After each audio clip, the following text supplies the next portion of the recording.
Mamelang, certain structures will go nowhere and will do nothing. Certain structures will do nothing and they will go nowhere unless they're moved. A nation gets to a point where it's falling apart and therefore evidently judged by God. Precisely because whatever it is that caused a country to get judged by God in the first place is maintained in pomp, it is maintained in arrogance, it is maintained in persistence, it is maintained in proliferating its thing that it is trying to do. Too much for that thing, to step aside because you see that you're destroying your country now. Wicked men and wicked women don't barge, they're moved. And you don't move powerful men and powerful women without unraveling a whole entire country, without bombing a building that they're in, without ramming into a house that they're living in. Essentially, it has to be by conquest. And so the gangrene metastasizing in this country that has utterly ruined it, this nation that is not going to be recognizable in just a few years because of civil war, understand this much: it would have been salvaged if those that are wicked would be humble enough to look around and realize that they've done no other thing but destroy the country.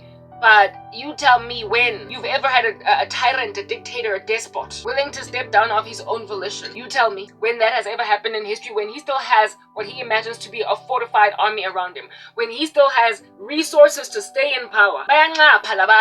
In spite of their observation of the destruction of their country, they don't barge. They are moved. So what I'm getting at is that this country would not have to endure a civil war. It does not have to lose its monuments. It does not have to have little spots of fire just burning in neighborhoods. It doesn't have to have houses up in flames. It doesn't have to have monuments on the ground. It doesn't have to have statues brought down. Insofar as pretty much all of your ANC were to step down, insofar as a whole bunch of people in the DA, all of these political parties, insofar as CEOs were to step down from boards of directors, insofar as people would resign from their jobs, the country could get out of this peacefully without one single monument being burnt to the ground. But they don't step down. That's why the country's judged.